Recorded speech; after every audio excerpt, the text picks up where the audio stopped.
Friends, क्या आपके पास कभी ऐसा फ़ोन आया है जिसके अंदर आप फ़ोन को चला रहे हो जब तक उसका डिस्प्ले कंप्लीट चलता है, लेकिन जैसे ही आप फ़ोन को स्लीप मोड में डालते हो, यानी कि आप जैसे ही ऑन ऑफ स्विच दबा के या फ़ोन आपका स्लीप मोड में अपने आप चला जाता है, उसके बाद आपका डिस्प्ले गायब हो जाता है और जब आप उसको ऑन ऑफ स्विच प्रेस करोगे फिर भी आपका डिस्प्ले चालू नहीं होगा। हालांकि फ़ोन आपका कंप्लीट चालू है, लेकिन डिस्प्ले पे कुछ भी दिखता नहीं है। और अगर आप उस फ़ोन को रिस्टार्ट करते हो तो फिर से आपका डिस्प्ले प्रॉपर काम करेगा। जब तक आप डिस्प्ले को चलाते रहोगे, जब तक डिस्प्ले चलता रहेगा, और जैसे ही फ़ोन स्लीप मोड में जाएगा वापस से आपका डिस्प्ले चला जाएगा और वो जब तक नहीं आएगा जब तक आप उसको रिस्टार्ट नहीं करोगे। तो क्या ऐसा प्रॉब्लम आपने कभी देखा है? और अगर देखा है तो ये किस चीज़ का है, ये आपको मालूम है? आज मैं आपको बताने जा रहा हूँ कुछ ऐसी इंटरेस्टिंग चीज़ कि जो काफ़ी टाइम से लोग मोबाइल रिपेयर कर रहे हैं, लेकिन शायद उन लोगों को पता नहीं है कि ये किस वजह से आता है। एक्चुअल में ये 2 वजह से आता है, लेकिन उसमें से एक वजह आज हम डिस्कस करने वाले हैं कि एक वजह क्या हो सकती है। तो दोस्तों, बने रहिए वीडियो के अंदर और देखते रहिए। आपको मैं बताता हूँ कि ये पूरा किस तरह से होता है और इस प्रॉब्लम अगर इस तरह का आता है तो हमें इसको कैसे सॉल्व करना है। तो आज देखते हैं हम ब्लैंक डिस्प्ले वाला प्रॉब्लम, यानी कि स्टैंड बाई कंडीशन में हमारा फ़ोन जिसमें डिस्प्ले हमारी ब्लैंक हो जाती है, उसके बाद वो डिस्प्ले काम करना बंद कर देती है। कोई कॉल आता है तो कॉल भी हमें दिखता है, कॉल हम उठा भी सकते हैं, लेकिन उस डिस्प्ले को हम चला नहीं सकते। तो ऐसी कंडीशन जब बनती है तो ये प्रॉब्लम होता है एक हॉल आईसी का। तो हॉल आईसी क्या है दोस्तों, इसके बारे में पहले समझ लेते हैं। तो मैं आपको बता देता हूँ कि हॉल आईसी मोबाइल में क्या होती है और किस तरह से काम करती है और कहाँ कहाँ ये यूज़ होती है। दोस्तों, अगर आपने देखा होगा तो हमारा जो फ्लिप कवर वाला जो मोबाइल होता है, यानी हर मोबाइल में हालांकि ये सपोर्टेड नहीं होता है, लेकिन काफ़ी सारे मॉडल के अंदर आपको ये देखने को मिलता है। तो ये फ्लिप कवर हमारा कैसे काम करता है कि जब फ्लिप कवर को हम उठाते हैं तो हमारी डिस्प्ले ऑन हो जाती है, और फ्लिप कवर को हम लगाते हैं तो हमारी डिस्प्ले का लाइट चला जाता है। तो मतलब कि ये स्लीप मोड में चला जाता है। तो इसकी वजह है हॉल आईसी, यानी कि हॉल सेंसर भी बोला जाता है जिसको, और हॉल आईसी भी लोग बोलते हैं इसको। तो ये एक चीज़ होती है कि जो हमारा फ्लिप कवर से कनेक्टेड रहती है, क्योंकि हमारा जो फ्लिप कवर होता है उसके अंदर यहाँ पे, यानी कि यहाँ नीचे की साइड में, बॉटम में या तो टॉप में, कहीं भी एक हॉल आईसी लगा होगा। वो हॉल आईसी या हॉल सेंसर जिसको बोला जाता है, जिसका कनेक्शन होता है हमारे फ्लिप कवर में लगे हुए मैग्नेट के साथ। सपोज मान लो कि आपका यहाँ पे हॉल आईसी लगा हुआ है, तो आपके फ्लिप कवर में यहीं कहीं एक मैग्नेट लगा होगा, और उस मैग्नेट की वजह से वो सेंसर चालू बंद होता है। और वो कैसे काम करता है उसको पूरा हम डायग्राम से समझते हैं कि किस तरह से ऐसे प्रॉब्लम को हम सॉल्व कर सकते हैं। तो आगे चल के हम देखते हैं कि किस तरह से इस प्रॉब्लम को हम सॉल्व कर सकते हैं। तो दोस्तों, अगर आप डायग्राम के अंदर देखेंगे तो हॉल आईसी आपको कुछ इस तरह की देखने को मिलेगी। एक चौरस आईसी रहेगी, यानी कि जिसको हॉल आईसी या हॉल सेंसर बोला जाता है। ज़्यादातर सैमसंग के फ़ोनों के अंदर आपको ये दिखता है। उसके बाद एमआई के भी काफ़ी सारे फ़ोन में है, वीवो के काफ़ी सारे फ़ोन में है, वन प्लस में है, आईफोन में है। इसके अलावा लैपटॉप, टैबलेट वगैरह भी आप यूज़ करते हो तो उसके अंदर भी इस हॉल आईसी का या हॉल सेंसर का यूज़ होता है। तो ये आईसी कैसी होती है और किस तरह से इसका फॉल्ट आता है और इस फॉल्ट को हम कैसे सोल्व कर सकते हैं, तो समझते हैं इसको। तो यहाँ पे हम दिखा रहा हूँ मैं आपको एक आईसी है, जो कि एक इसके अंदर एक इनपुट होता है, यानी कि जहाँ से आपका वोल्टेज इन होगा, और एक उसकी दूसरी लाइन होती है जहाँ से हमारा वोल्टेज आउटपुट होता है, और एक उसकी लाइन जो होती है वो ग्राउंड होती है, और चौथी लाइन जो होती है उसकी नो कनेक्शन होती है। तो ये जो आईसी होती है जिसमें मैक्सिमम 4 या 5 पिनें होती है, कोई कोई के अंदर आपको 5 पिनें भी देखने को मिलेगी। तो यहाँ पे एक एक्स्ट्रा ग्राउंड भी हो सकता है। तो इस तरह से आपको 4 या 5 पिन का या 3 पिन का भी दिख सकता है।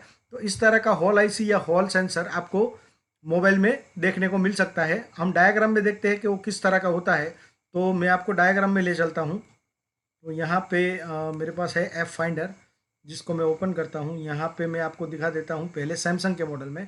तो सैमसंग के J7 में ये सपोर्टेड है। वैसे तो काफ़ी सारे मॉडल में है, लेकिन J7 जो है हमारा एकदम रनिंग मॉडल है, J700F। और ये फ़ोन में मैंने काफ़ी बार ये प्रॉब्लम सॉल्व भी किया है। तो इसका स्कीमेटिक हम ओपन करते हैं। दोस्तों, ये हॉल आईसी कई बार पानी लगने की वजह से या कुछ कार्बन जम जाने की वजह से हॉल सेंसर बंद हो जाता है हमारा। तो ये किस तरह से काम करता है मैं आपको पूरा समझा देता हूँ। पहले मैं आपको दिखा देता हूँ। यहाँ पे मैं हॉल टाइप करूँगा तो मुझे जो हॉल आईसी जहाँ पे होगा वहाँ पे ले जाएगा। तो यहाँ पे हम देखते हैं, यहाँ पे एक हॉल आईसी है। तो यहाँ पे आप देखेंगे इसको, मैं थोड़ा जूम करता हूँ इसको।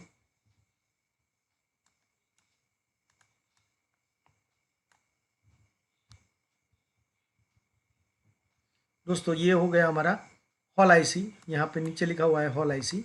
और ये उसके बाजू में प्रॉक्सीमेट्री सेंसर है। तो ये प्रॉक्सीमेट्री सेंसर की तरह ही एक तरह का सेंसर है, लेकिन ये इसके अंदर कोई रॉकेट साइंस का यूज़ नहीं किया गया है। और ये ना कोई एक तरह का सेंसर बोला जाता है, लेकिन ये सेंसर एक्चुअल में है नहीं, क्योंकि आप इसको तोड़ के देखेंगे तो आपको पता चलेगा कि इसमें कुछ भी नहीं है। यहाँ से आपका वोल्टेज इन होता है, यहाँ पे लिखा हुआ है VDD AP 1.8 वोल्टेज, यानी कि एक VDD वोल्टेज जो पावर आईसी में से उसको मिलेगा, जो कि एक मॉसफेट के जरिए आएगा। और वो वोल्टेज यहाँ पे TP फ्लिप कवर लिखा हुआ है, देखिए यहाँ पे। और ये कवर इंटरप्ट लिखा हुआ है, कवर इंटरप्ट। और ये लाइन हमारी जाती है सीपीयू के अंदर। और इसमें ये 2 लाइन का ही खेल होता है। बाकी ये जो VSS है, तो VSS का मतलब होता है वोल्टेज सोर्स टू सोर्स, जो कि एक ग्राउंड पिन है।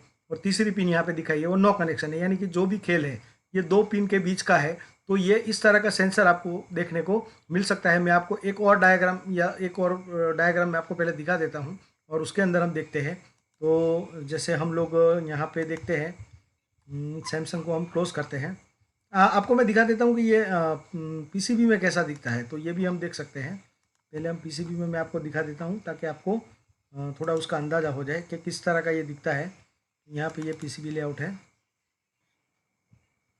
तो ये हमारा हॉल आईसी है, और इसका जो नंबर है उसको हम फाइंड कर लेते हैं। यहाँ पे उसका नंबर लिखा हुआ है U6002। तो यहाँ पे हम इसको फाइंड करेंगे, U6002। मैं इसको फाइंड करता हूँ, तो यहाँ पे मुझे दिख रहा है, यहाँ पे हमारा हॉल आईसी है। तो इस तरह का देखिए आप यहाँ पे ये है, ये तो इस तरह का आपको दिखेगा, जो कि एक हॉल आईसी होगा। और उसके नीचे जैसे मैंने आपको बताया उस तरह की पिनें होगी। बाकी इसके अंदर कोई रॉकेट साइंस नहीं है, बहुत इजी है। और ये कैसे काम करता है मैं भी आपको फट से समझा दूंगा, और आप ऐसे प्रॉब्लम आएंगे तो उसको चुटकियों में सॉल्व कर लोगे। और वो कैसे काम करता है वो मैं आपको समझा देता हूँ। लेकिन उससे पहले हम एक आध और डायग्राम में देख लेते हैं कि पहले ये किस तरह से प्रॉपरली होता है। तो ये सैमसंग को हम बंद करते हैं और हम वन प्लस में जाते हैं। वन प्लस के अंदर वन प्लस 5T के अंदर ये सेंसर आपको देखने को मिलेगा। यहाँ पे उसका स्केमेटिक ओपन कर लेते हैं हम लोग। तो ये हमारा डायग्राम ओपन हो गया। हमें सिर्फ यहाँ पे टाइप करना है हॉल। हॉल टाइप करने से हमें उसकी जगह पे वो लेके जाएगा कि कहाँ पे ये हॉल इंटरपुट यहाँ पे आ गया है। ये उसकी इंटरप्ट लाइन है, और ये आ गया हमारा हॉल आईसी। इसको मैं थोड़ा जूम आउट करता हूँ और इसको मैं आपको दिखाता हूँ। देख लीजिए ये वाला है हॉल आईसी। और यहाँ पे आप देखेंगे तो यहाँ पे रेगुलेटर वोल्टेज एक आया है 1.8 वोल्टेज, जो कि इस लाइन से इन हुआ है, जो कि VDD वोल्टेज है। और यहाँ से इसका आउटपुट है, जो कि CPU के अंदर जाएगा। यानी कि जब आप इसको लगाओगे, यानी सेंसर ये काम करेगा, और तो ये किस तरह से CPU को सिग्नल भेजेगा, ये पूरी प्रोसेस मैं आपको समझा देता हूँ। देखिए इसमें एक लाइन है वो 3 नंबर की, वो NC है, यानी कि नो कनेक्शन है। और यहाँ पे ग्राउंड की 2 लाइनें दिखाई है।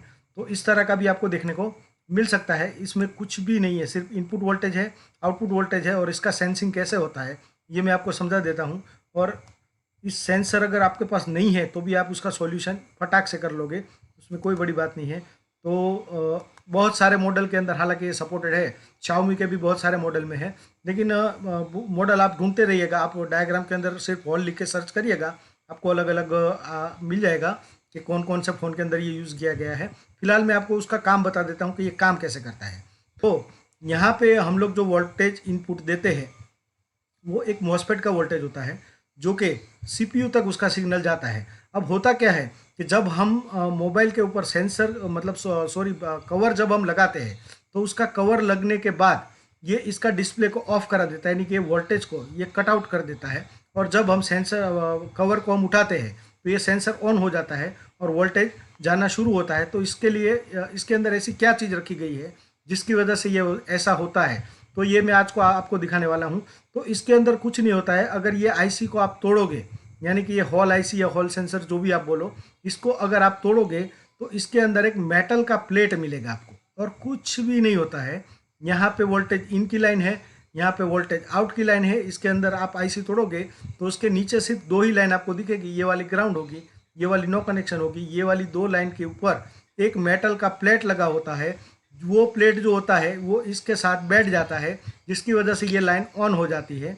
और जब हम मैग्नेट कवर लगाते हैं तो हमारा मैग्नेट जो होता है वो प्लेट को ऊपर की तरफ खींचता है, यानी ये दोनों कनेक्शन ओपन हो जाते हैं और आपका लाइन चालू हो जाता है और सीपीयू को ट्रिगर मिल जाता है कि आपका फ्लिप कवर जो है वो हट गया है, तो वो लाइन को बंद कर देगा। अगर आपका फ्लिप कवर लगेगा, सॉरी, वो लाइन को चालू कर देगा और जब आप फ्लिप कवर लगाओगे तो वो मैग्नेट जो होगा ऊपर आ जाएगा और आपका लाइन कट हो जाएगा और डिस्प्ले को सिग्नल मिल जाएगा कि यहाँ पे आपका फ्लिप कवर आपने ओपन कर शट डाउन कर दिया है, जिसकी वजह से वो लाइट को बंद कर देगा। तो ये लाइट को बंद कराने और चालू कराने के लिए सीपीयू को दिया जाने वाला एक ट्रिगर होता है और कुछ भी नहीं। और उसको ट्रिगर देने के लिए यहाँ पे कोई सेंसर का यूज़ नहीं होता है, सिर्फ एक मेटल का प्लेट होता है। इसको आप तोड़ोगे तो अंदर से एक मेटल का प्लेट निकलेगा, जो प्लेट मैग्नेट की वजह से ऊपर नीचे होता है, जो मैं आपको दिखा देता हूँ इसमें एनिमेशन करके। तो इस तरह से एक प्लेट लगा होता है। जब ये प्लेट लगा होता है तो आपका जो वोल्टेज है वो रन होना शुरू रहता है, यानी कि आपका डिस्प्ले चालू रहेगा। तो उस टाइम पे आपका जो कवर है वो खुला है, क्योंकि वहाँ पे मैग्नेट नहीं लगा हुआ है। लेकिन जैसे ही आप मैग्नेट लगाओगे तो ये प्लेट जो है वो ऊपर आ जाएगी और नीचे का जो कनेक्शन है वो छूट जाएगा और डिस्प्ले हमारा बंद हो जाएगा। तो इसी तरह का काम होता है इस हॉल आईसी के द्वारा। इसके अलावा इसके अंदर और कुछ भी नहीं होता है। इसी वजह से ये हॉल सेंसर खराब हो जाता है और आपका लाइट चालू बंद होना बंद हो जाता है, यानी कि आपका डिस्प्ले का प्रॉब्लम आपको शो करता है और आपको लगता है कि हॉल आईसी का प्रॉब्लम है। तो इस कंडीशन में आपको कुछ नहीं करना है, सिर्फ इस हॉल आईसी को उठा लेना है और उसके इनपुट और आउटपुट को शॉर्ट कर देना है, यानी कि जंपर लगा देना है। आप इतना करोगे तो आपका परमानेंटली उसको सिग्नल मिल जाएगा और परमानेंटली आपका डिस्प्ले है जो कि आपका जो फ्लिप कवर है उसको शो नहीं करेगा और उस कंडीशन में आपका डिस्प्ले प्रॉपरली वर्क करेगा। तो आपको कुछ भी नहीं करना है, सिर्फ इनपुट और आउटपुट को ये आईसी निकाल के शॉर्ट कर देना है, आपका काम हो जाएगा। बस इतना सा ही है, इतना सा रिपेयरिंग आप करोगे तो आपकी प्रॉब्लम सॉल्व हो जाएगी। दोस्तों, ऐसे अलग अलग तरह के वीडियो आपको अगर देखना है तो मेरी चैनल को लाइक करिए, सब्सक्राइब करिए और अपने दोस्तों को भी शेयर करिए। और एक चीज़ हमेशा याद रखिएगा कि मोबाइल रिपेयरिंग जो होता है वो लॉजिक से होता है, मैजिक से नहीं होता है। अगर आप मैजिक ढूंढ रहे हो, गूगल पे सर्च कर रहे हो कि इसका आपको सॉल्यूशन मिल जाए, तो इस तरह से सॉल्यूशन नहीं मिलेगा। आपको सर्किट को समझना पड़ेगा, सर्किट किस तरह से काम करती है समझना पड़ेगा, उसके सारे पार्ट्स किस तरह से काम करते हैं। अगर इस सब चीज़ों को आप समझ जाओगे तो रिपेयरिंग आपके लिए एकदम ईजी हो जाएगा। अगर आप रिपेयरिंग सीखना चाहते हो, ऑनलाइन कोर्स ज्वाइन करना चाहते हैं, काफ़ी सारे लड़के मुझे फ़ोन करके पूछ रहे थे और कुछ लोग जो है जो मुझे फेसबुक पे मैसेज कर रहे थे, उन लोगों को मैं बता दूं कि ये वाला जो है मेरा नंबर है 8488835777। इस फ़ोन पे आप मुझे फ़ोन करके आप मुझे बता सकते हो। वैसे 2-3 दिन में मेरी वेबसाइट भी लॉन्च होने वाली है, तो उसका वेबसाइट का मैं आपको दे दूंगा एड्रेस भी, तो उसके अंदर जाके भी आप सीधा डायरेक्ट लॉगिंग कर सकते हो और वहाँ से भी आप ज्वाइन हो सकते हो। जब हमारी बैच स्टार्ट होगी तो मैं आपको दिखाऊँगा और बताऊँगा उसके बारे में। उसके अलावा अगर आपको कुछ भी क्वेश्चन हो तो भी आप मुझे बेफिक्र कभी भी फ़ोन कर सकते हो। तो यहाँ पे ये वीडियो को ख़त्म करता हूँ। नेक्स्ट वीडियो में मिलते हैं कुछ नया लेके, कुछ नया जानने के लिए, क्योंकि हमें लॉजिक लगाना है, मैजिक नहीं करना है। तो मिलते हैं दोस्तों, गुड बाय।